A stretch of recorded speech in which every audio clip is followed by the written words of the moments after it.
Good afternoon, team. Thank you so much for joining this Apex event in conjunction with Control Fleet. My name is Jonathan Mpake. I am a board member for SAPEX and really excited to start this particular webinar. I think it's going to be absolutely fantastic. So you would have seen the introduction, the highs and lows of transport solution implementation. Transport solutions can be a game changer or a massive headache. Between the promises of real-time data, the reality of clunky integrations, the highs and lows are real.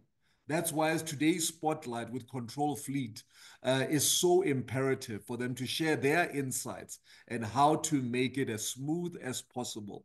Joining us today is Renku, the co-founder of Control Fleet, a tech innovator, straight talker, and someone who lived the chaos of fleet operations. He knows what works and what doesn't work and how to bridge the gap with this revolutionary program and company called Control Fleet.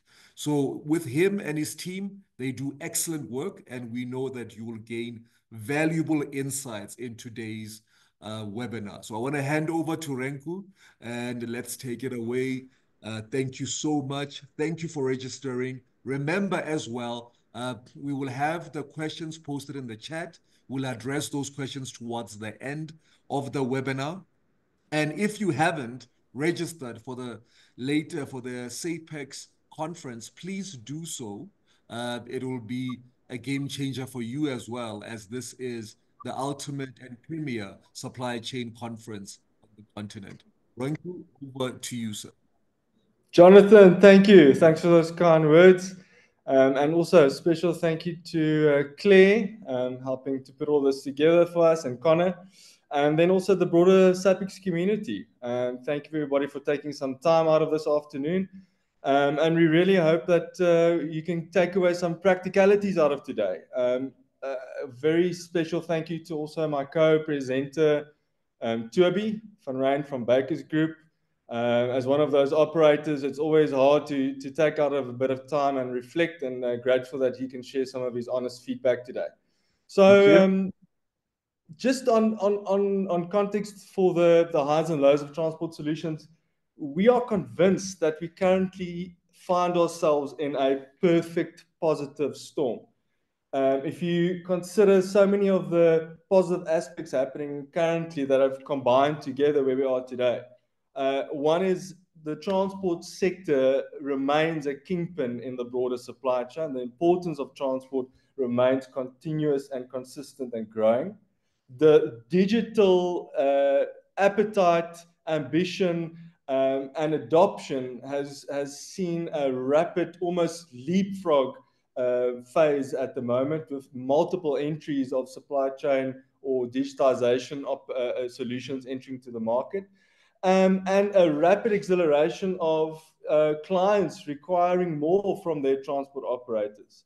So to embark on this perfect storm, we wanted to give some context to why we say the transport industry remains that kingpin, what has been and what does the data tell us with the digitization process and progress within the transport sector.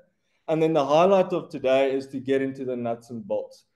Let's hear from a first-hand experience TMS implementation in a local transport entity, and how that, what lessons we can take out of that.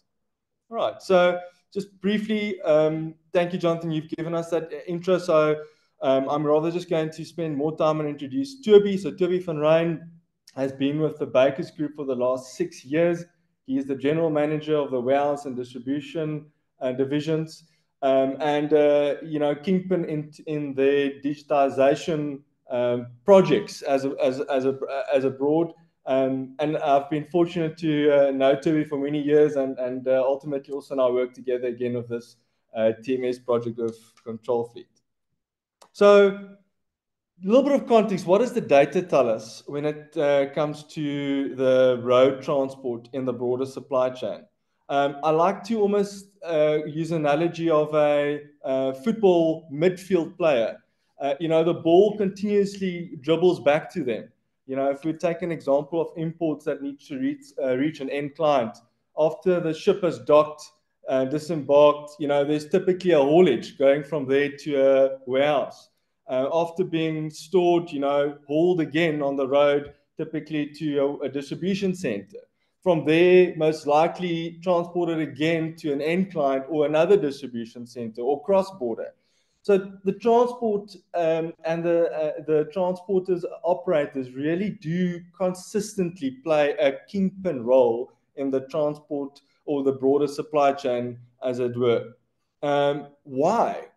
If you look at the widespread accessibility of the transport sector, the flexibility of the mode of transport, and the variety of goods that can be moved compared to other modes of transport, it does remain a dominant player and a backbone of efficient distribution.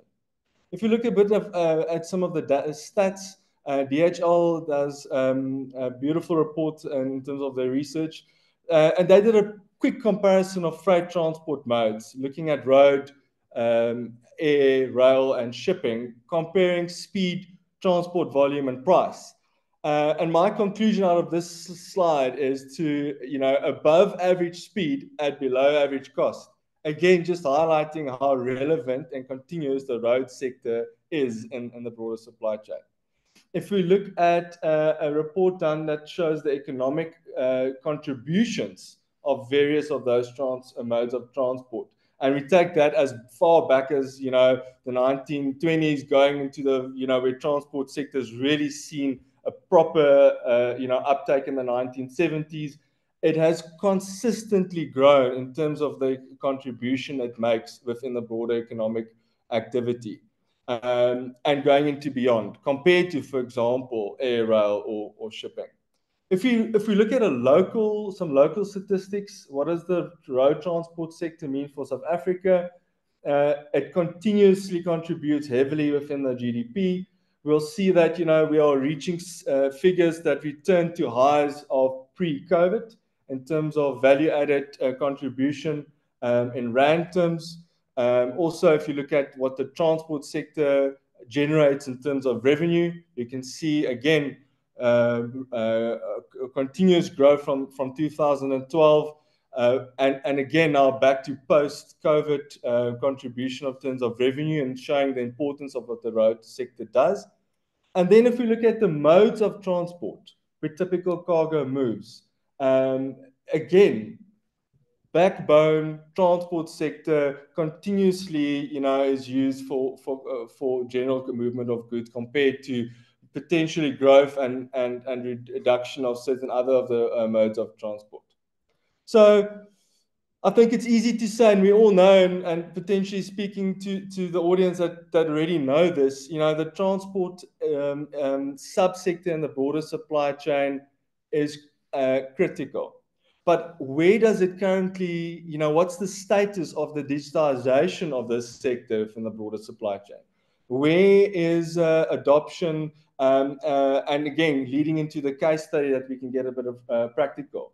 A recent report, actually in 2024, done by McKinsey and Company, shows different technology solutions in a life stage cycle of development. And where does these different technologies rank? It's interesting to see that in the early stage, the hydrogen transport or vehicles, augmented reality, drone deliveries are still in the very early stages of vision, going into technological preferences and development. But if we look at things like transport management systems, yard management systems, asset tracking, you'll see it ranks up at number 11, 12, and 13 and going into the broad usage, and what we would like to say scale phase of transport solutions, because that is where the maturity has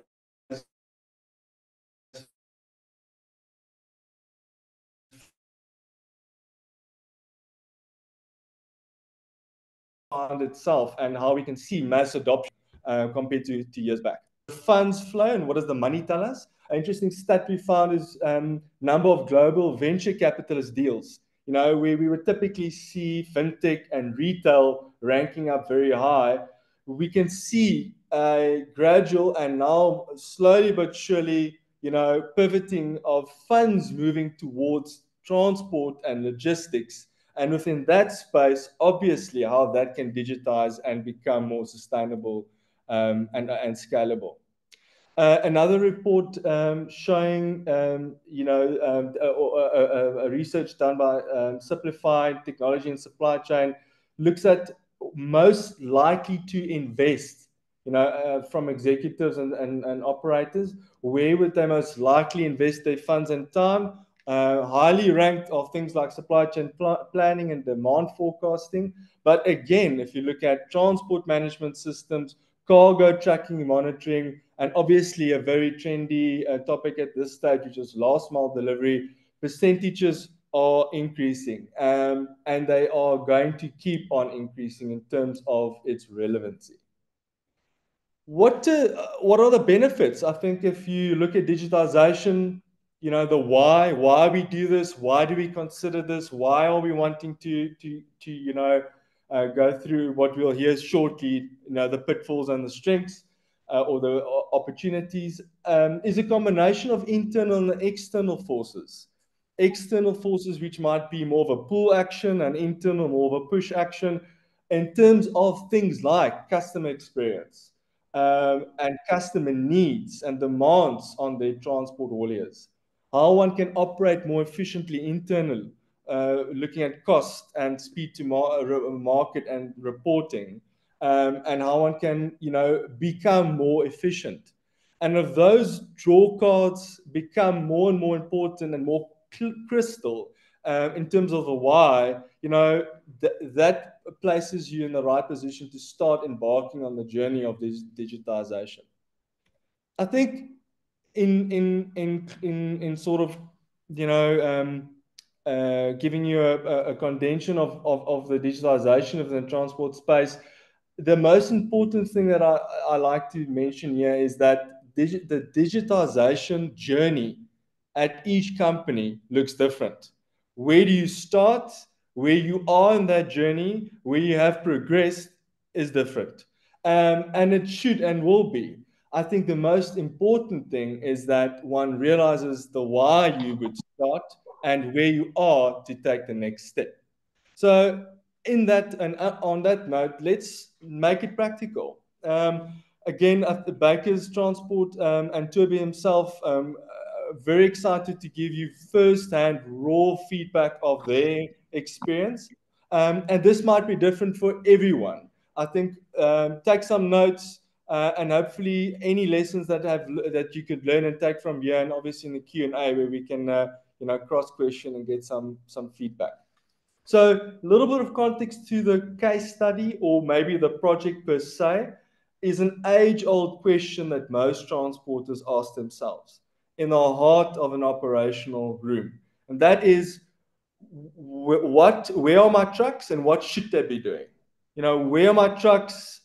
I can see them on a map. It's a target moving. What they should be doing, and are they doing that? And can I manage exceptions? Can I share that view of my customer or suppliers or subcontractors? Can I get instructions to the driver in the cab? All of that speaks to some of the things that becomes relevant when we look at digitization in the transport space. And let's make that practical then, looking into what Bakers have done. So on that note, I'm going to bring you on board, or into play, Toby, and if you maybe just want to give us some background of the group, or Bakers Group, and the context of your thinking about transport management software. Yeah, thanks, Renko. Thanks everybody for joining. It's a great privilege to be here. Renko says it's a case study. Yes, it is a case study, but for us, it's very real life. What our experiences, what we've learned, what we've broke, and what we fixed along the way. When I joined Bakers 6 years ago, we were running approximately 400 trucks. But to be honest, it felt like I entered 15 years before that, because of the digitization, the way that they were doing things. 6 years ago, as big as we were writing our loads, our positions, everything on paper. We call it the famous black book. And just recently we've taken that away. But the reality is a lot of the companies find themselves in that position still today. Some of them still writing handbooks out and transferring that information to Excel. But when we bought the Manline Group about 3 years ago, we increased from about 400 trucks to about 650 trucks. We then added the additional complexities of a fuel industry, a timber industry, a cement industry, which is very different dynamics and brings very diverse complexities to the business. We realized then that we needed a proper system, because believe it or not, and as funny as that could sound to you guys, we didn't know where our trucks were exactly. Sometimes someone made a change. They had, handwritten, the truck is supposed to be in Johannesburg, and when you track the truck, it's doing a load in Durban. So those are the realities. That's what's happening, and I think that still happens today. We need a system, and it was for our survival. This session is about sharing what we did, how we started, what mistakes we made, and the lessons we learned. And every day we build on that. So hopefully some of what we have to say will resonate with you. If there's some things that you think is really out of this, that's okay. Use the small points. We are just finding our feet as we move along. Toby, I think many people are wondering, and many business owners are somewhere in that journey of, what was that tipping point? And is there something like that? Was there a moment that you as a business knew that you needed to make a change? Yeah, I think, our scale. So first of all, the scale just exploded on us. The number of trucks, the number of loads that we were doing, the amount of money that's involved, the costs that's involved. But I think more importantly, the clients started realizing that they don't have to make a phone call anymore. They don't want to send an email anymore. There's platforms out there that can give them real live visibility. And I think those were a combination about the scale of the problem that we had, and also the clients become more educated as they go along. We felt that we were 2-3 steps ahead of them, but all of a sudden they're on par, because that's how quickly the world is changing, the technology is changing, and they want to see that. They want to see that live. Cool. So post making that decision, I think the biggest grappling point we have with these projects is, how to. And many, I think, considerations run through fleet operators' minds and boardrooms when they talk about this, and that is, the size of my fleet. What's the impact of how a rollout will look like compared to how many staff I have? And, I've got facilities in multiple depots. I've got a different demographic mixture of team members based in where they are, age, experience on technology. There's a lot of things that you're considering. Do you want to elaborate on how you went about with your implementation? Yeah, I think we've made a lot of mistakes. Control Fleet is the third platform that we've implemented within our business, and not necessarily because we're changing the whole time, because there's no logic into just changing for the sake of it. We outgrew a lot of the TMS platforms that we've had in the past, and we needed to move to a single truth, and that's where Control Fleet came in. It was scalable with our business, and it was offering that vanilla TMS that's needed in our business. What's very nice about Baker's, very flat structure. We don't have a hell of a lot of red tape that ties a lot of these decisions down and the implementations down, because that's usually, it has to run through 5 or 6 people to approve it. We don't have that structure. We make a decision and we're able to move very, very fast, but we don't tackle it all in one big go. We've learned over the years that we do it step by step. So our approach is very simple. We have a single site We have an operator that's savvy, tech savvy, that's people savvy, that's got good communication skills, good ability to problem solve. And we use one single site, and we test the system. We don't test it in a UAT environment. We don't test it in a lab, if for a lack of a better word, because that's not where the real things happen. We test it in a live site. We test it with live orders, with live customers, feedback, and people that have to use this. And that's how we found the best way to approach this, because if it breaks, it's going to break in that environment itself. So we start in our live environment. We call it a pilot as well. One single site, approximately 10 trucks. And we've done this with multiple platforms. And we have a site that it's actually dedicated just to our implementation. So we first go through all that, make sure that it works. We roll it out approximately 1 week into 2 weeks, and then we'll find if it works or it doesn't work. We believe in a model, train the trainer. I know it's well known everywhere, but we really, really, truly believe in that, because the scale of our business, we have to implement this at, let's say, 30 different sites, different business units, different entities, different industries. So our model is train the trainer. So what we do is we go from 1 site to 2 sites to 4 sites to 8 sites. It just exponentially explodes. We make use of a technology, video technology, which has been really great from both the supplier and our internal teams that make it. So we use the technology to advance the skill set, the learning curve, but it's done on the ground with the person, with the drivers in the trucks. And the reality is we get one chance, because we've done so many different platforms. You get one chance to impress your staff, and you get one chance to really make an impact on your customers. Thanks.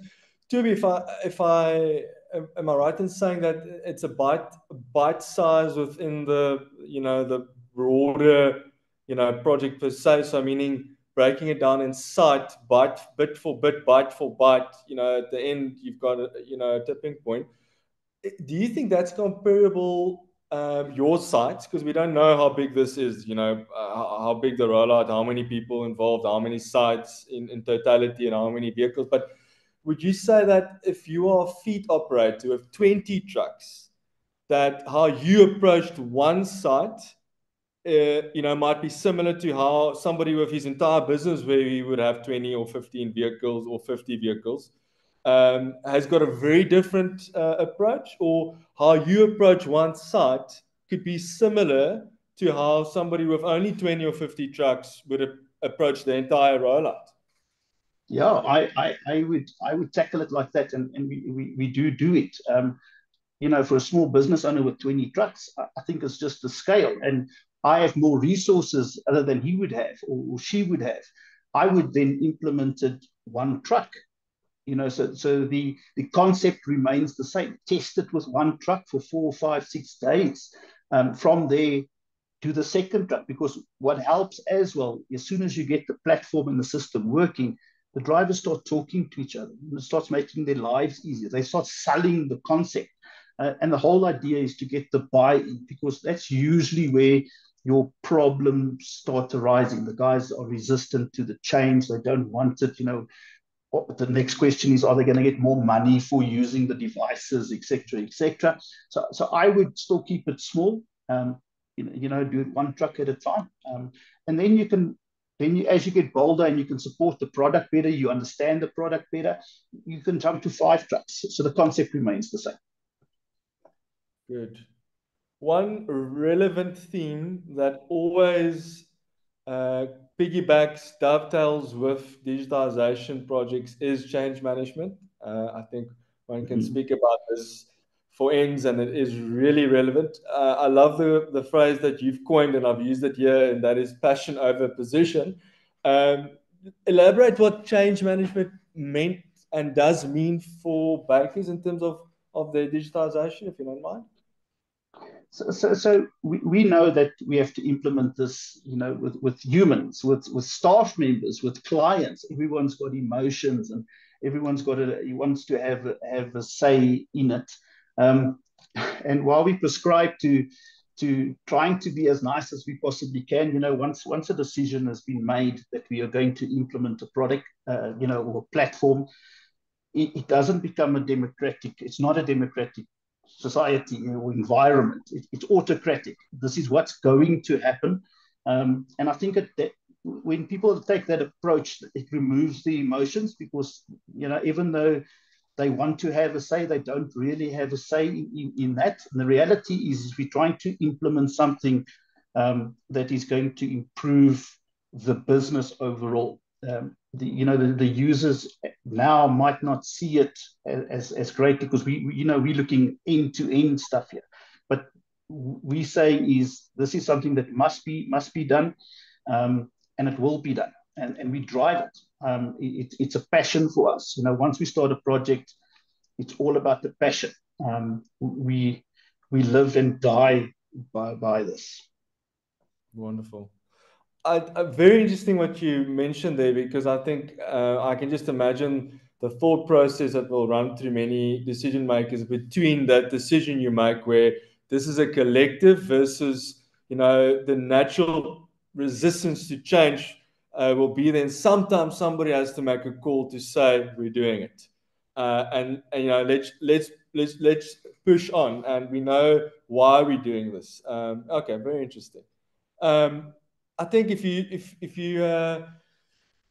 can get your transparent feedback as far as possible as the mistakes, and the lessons. I think there's so many of that. Thanks for being transparent about that,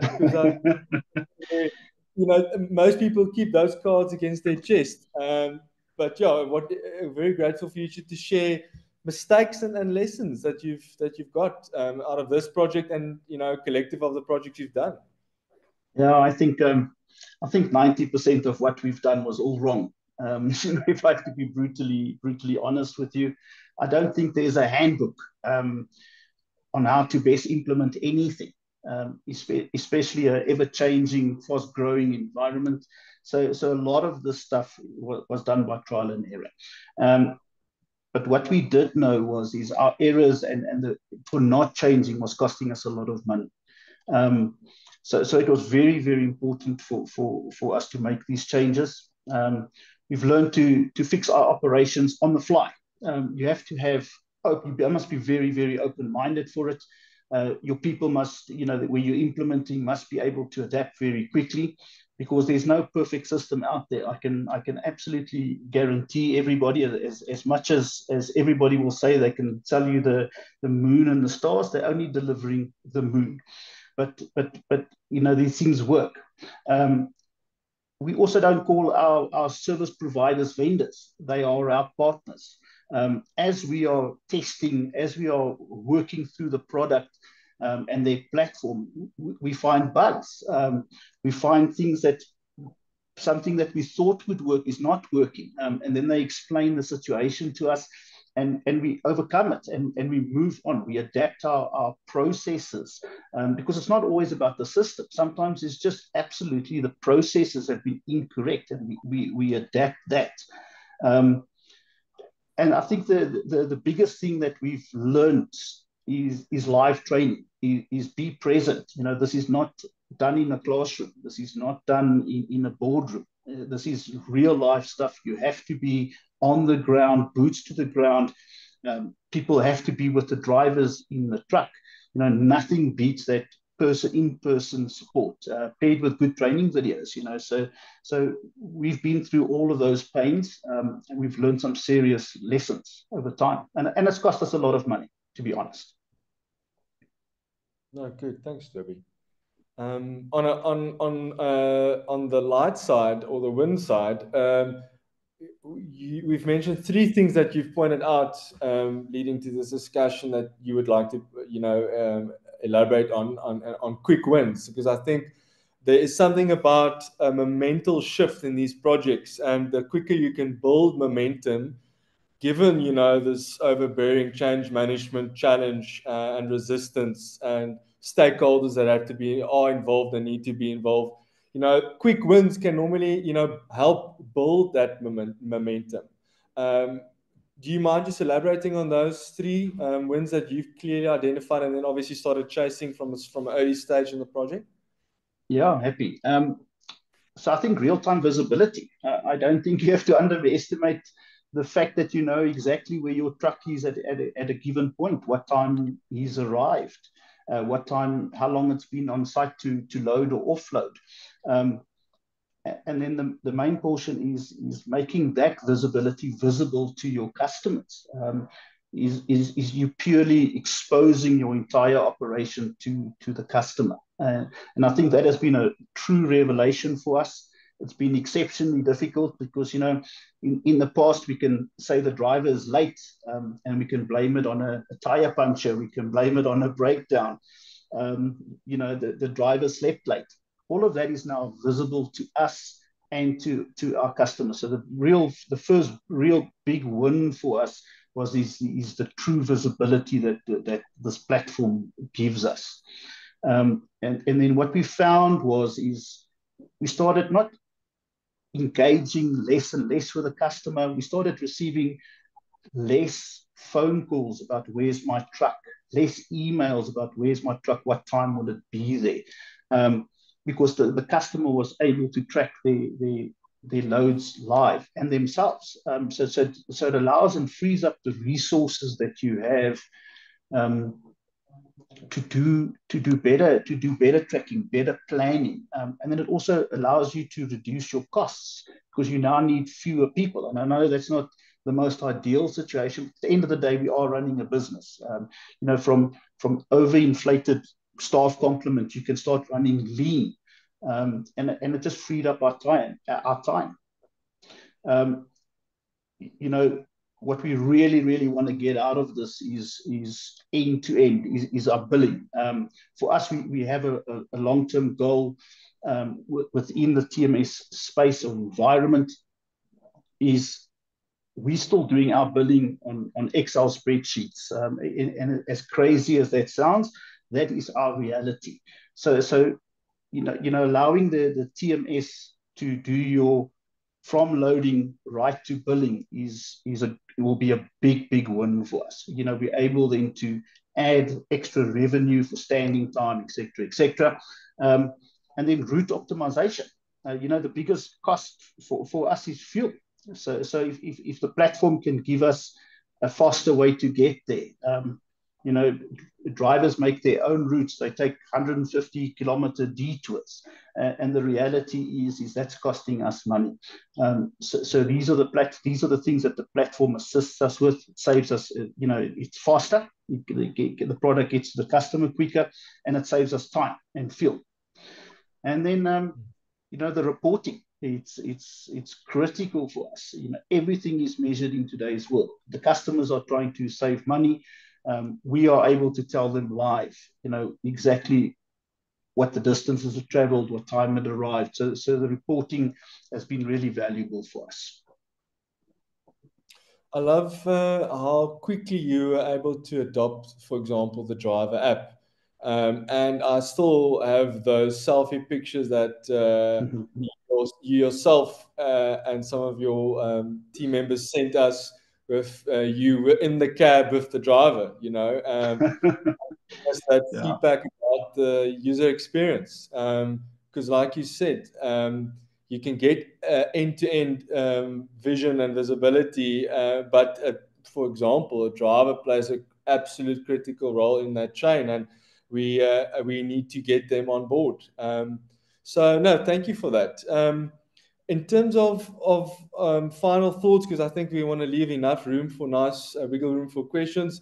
Do you want to maybe just leave us on some takeaways in terms of the project of a TMS implementation, and if you want to on Control Fleet in general?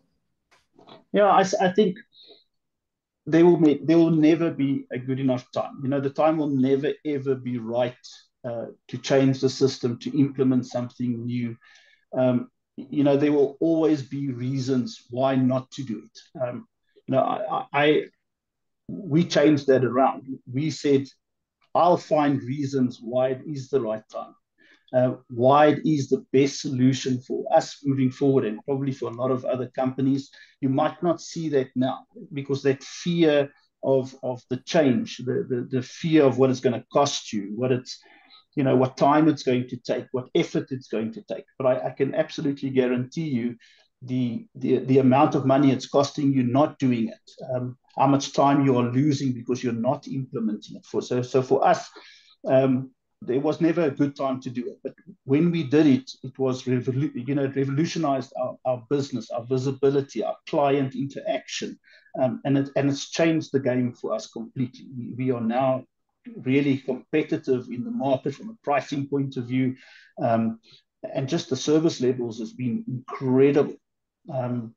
So for us, it's just been a fabulous experience. It's been a tough experience, make no mistake. It's been really tough, but it's been a fabulous experience. Excellent. All right. I think just if I may, just we are, and then we can jump straight into the questions.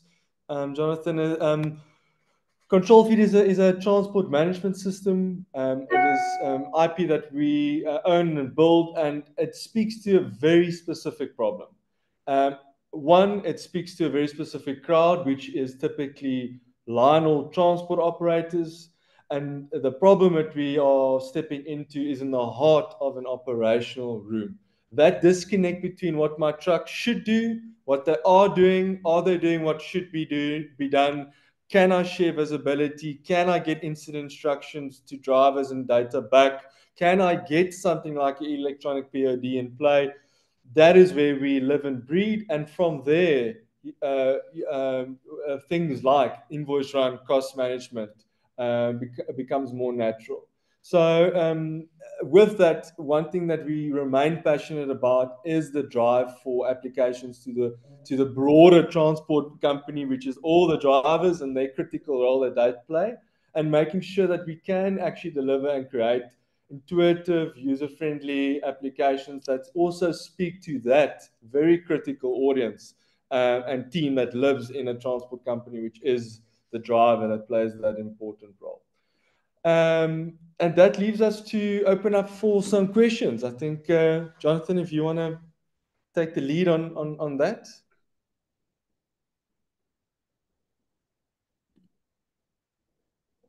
Thank you so much, Renko and Toby. Very, very insightful discussion on TMS. TMS is really, really something that's vitally important in our industry. I just want to ask team members on the call if you have any questions. I'm not seeing anything. Maybe if I'm missing it, Connor, but I'm not seeing anything so far in the chat. Maybe from my side, just to kick it off, there's a lot of, here's a question. Here's a question. I'd rather let's get them because I'll ask too many questions and delay everything forever and ever. So there's a question here that says, can you elaborate on what you meant by data standardization? Yes, I'll take that one. So as I mentioned, with the different business entities, we used to do the paperwork and Excel. And when you're trying to share information across different platforms, it becomes very difficult. Everybody knows that it's quite difficult to share Excels, and one person has another version, etc., etc. So we've adopted a platform called Smartsheets. It works exactly like Google Sheets or Excel, but everything is online. But the great power behind this is that it's got an automated function behind the scenes. So everybody is working live in a system. We try and standardize all our fleet listings, our staff listings, our loading schedules. Everything runs through this platform. And so you're seeing one type of information. So for us, Smartsheets was the solution for standardizing our data. And from there, it feeds into our BI tools. And I think that's absolutely fantastic because it speaks to having data integrity. One of the things that's challenging in a fleet operation, especially from a supply chain management perspective, is having that consistent quality data to input into any software you're using. And you spoke about change management. How difficult was it? Maybe if I can ask Toby, how difficult was it in terms of the generational differences between different people in transport? I mean, I grew up in a transport world with my father where we used to go to my and kick the tires of the trucks and eat pap that is so hard you could hit someone with it. But there was the old transport mindset of just deliver. We don't care what happens as long as I deliver.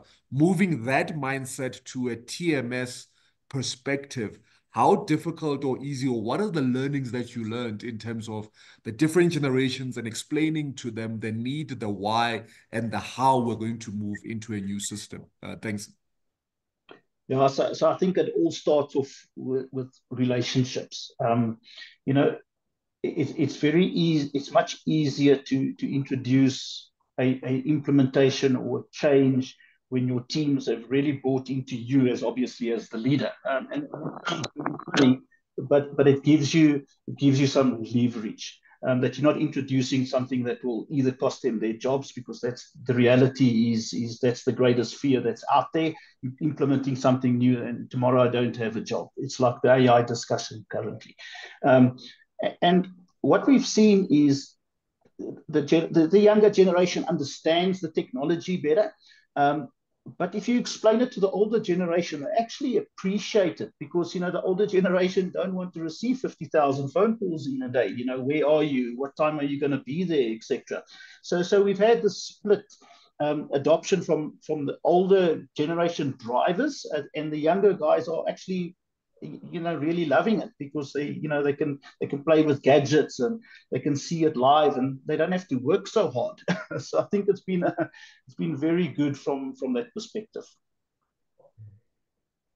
Jonathan, Thanks, Toby.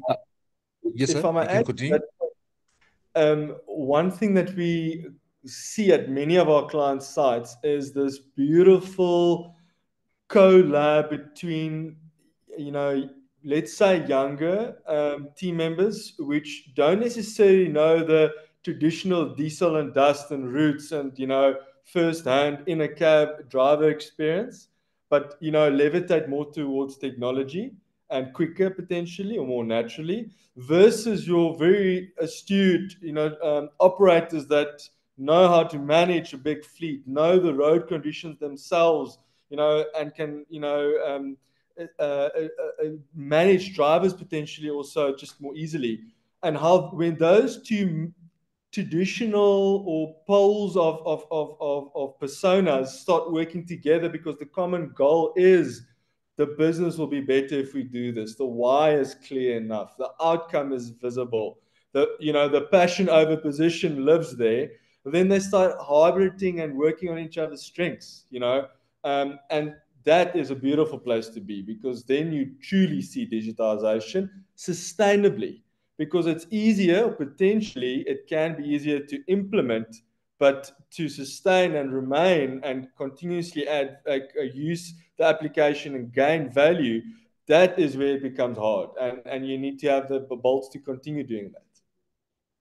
That's fantastic, Ringo. I think that's absolutely fantastic. It makes a lot of sense.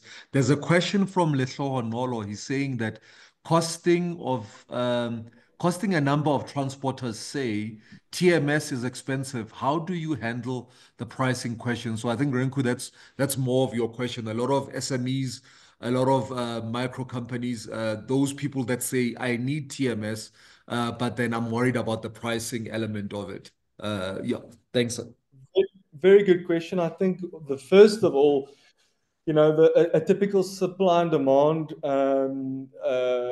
progression also lives in this space. I think that we have got many more entries and supply of technology in this space, which is very good and important for the industry. We need to have more players coming to the market, more offering, and a nice hybrid between local and foreign applications, which does traditionally start driving down the price between what it should typically cost for technology.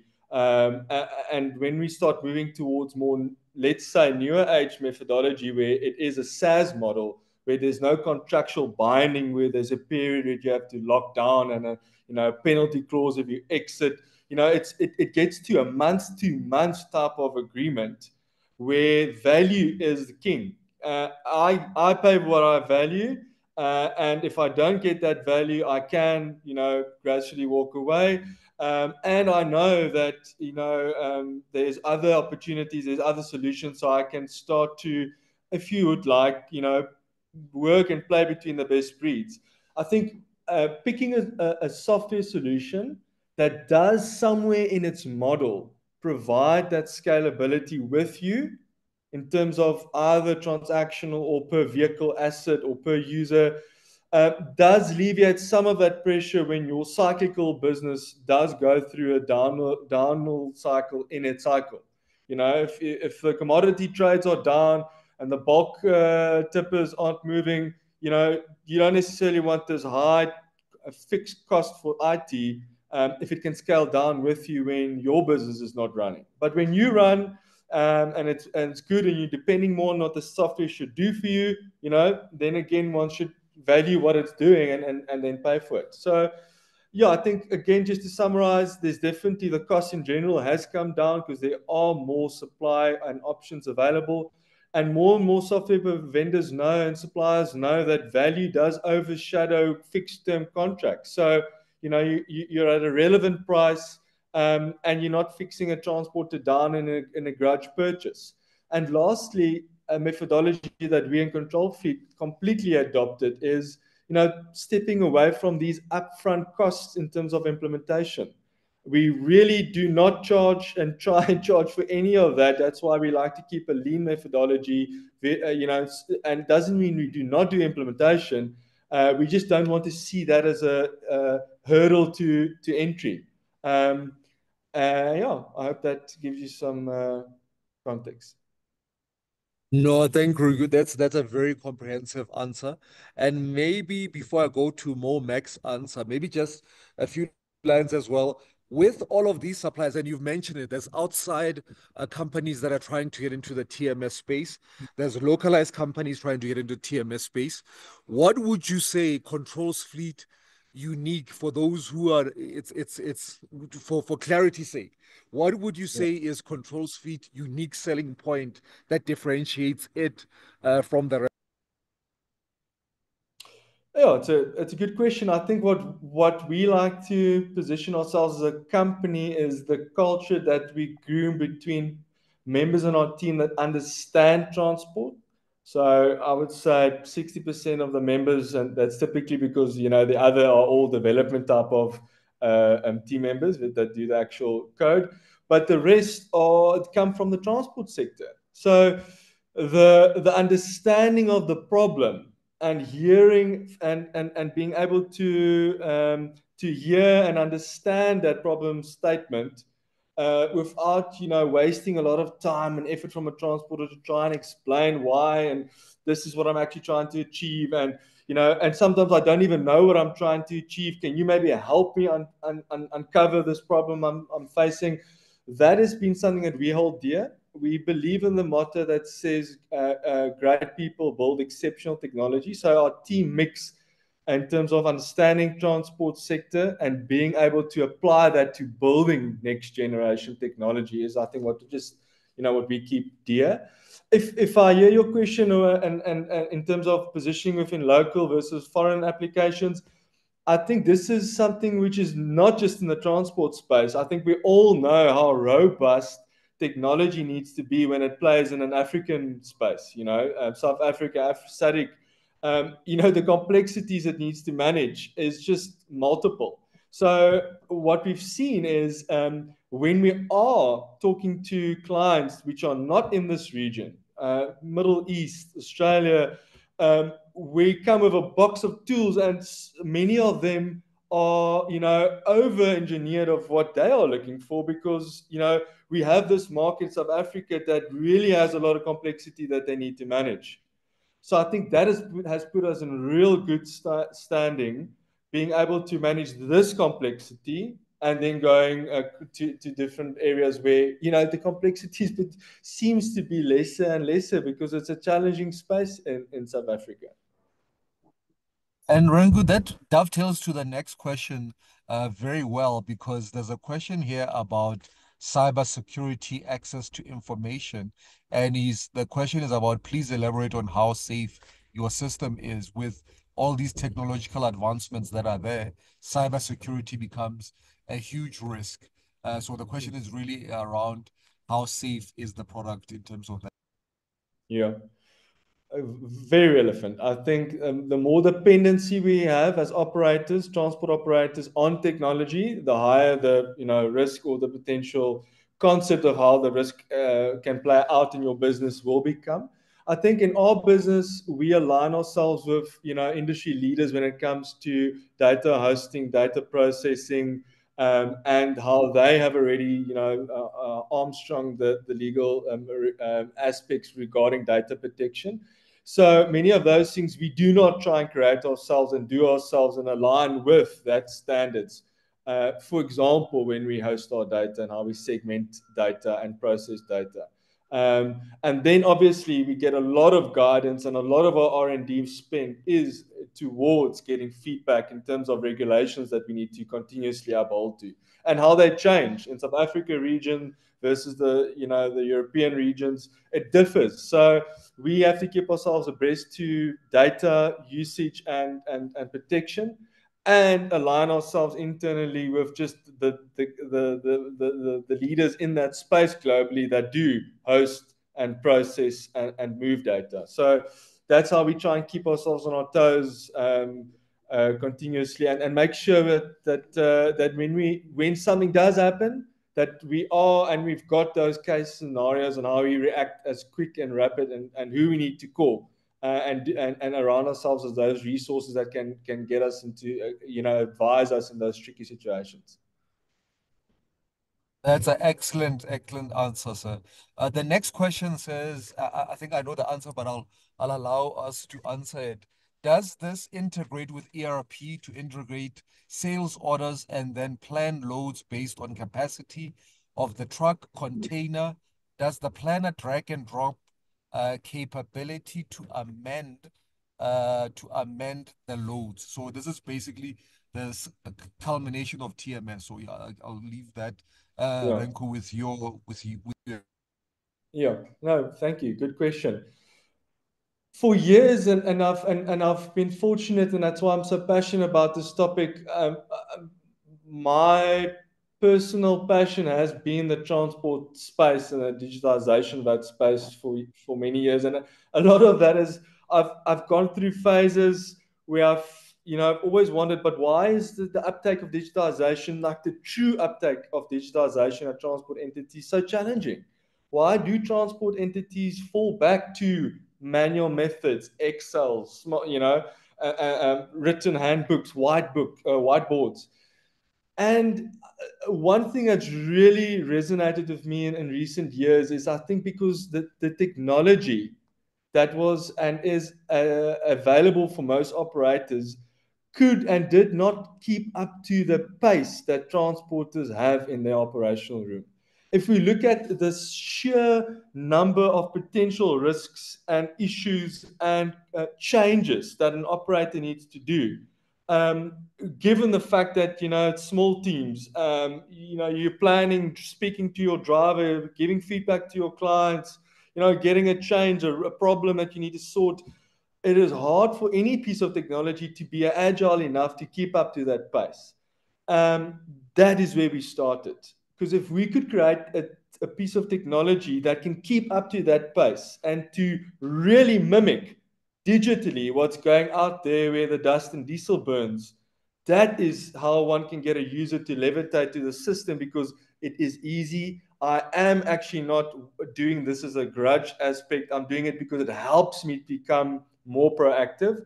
And if it's user friendly, like that drag and drop philosophy that we've got in our scheduling screen, users levitate to that. So from there, where we integrate you on your tracking, So that is one of the kingpin features that we do. We latch onto your telematics, whatever you are using. I think the list of our integration partners on telematics has reached close to 60. And I think there's about 300 in the market. There's many. But the positional data that we then use for you to plan and schedule your vehicles based on routes and waypoints is so that you can start managing on exception. Is my truck following that route? Is it static? What is the ETA? Am I going to miss it? How many vehicles do I want to allocate or need to allocate to get these jobs done? Do I need to dip into a subcontractor pool or not? Do I have enough drivers to my availability? That is in the heart of the application. But it is pointless to create all of that efficiency but leave this, paper trail that needs to carry on in the administrative office. So we do run up into an invoice stage and then integrate to your respective financial applications. And there are many, your typical more traditional server-based applications like Pastel, but then obviously your more new age web-based applications like Xero and Sage and Online and, Acumatica and the likes.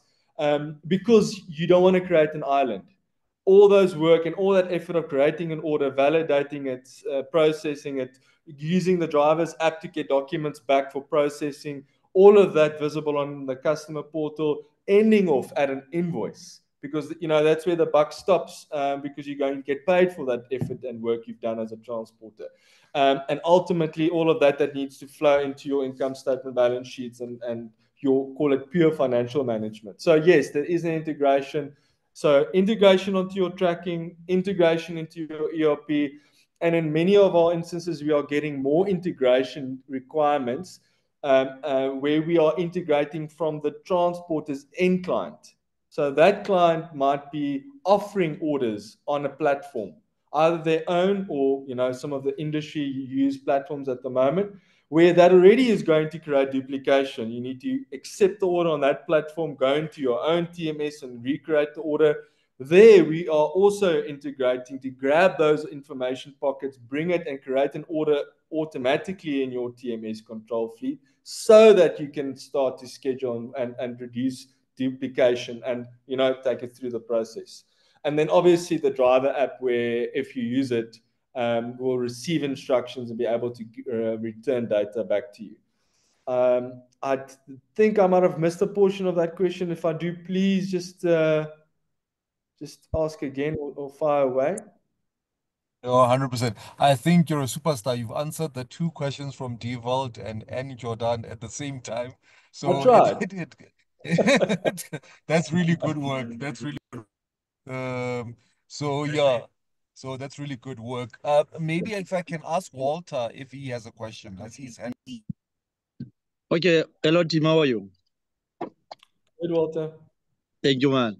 Tell me, your system, it can quantify the remaining of the diesel or petrol, or how many kilos or the operator must haul until before you can pour again another diesel, but not notifying only the operator, but also notifying the system as an owner of the control fleet or of the fleet. I thank you. Yeah.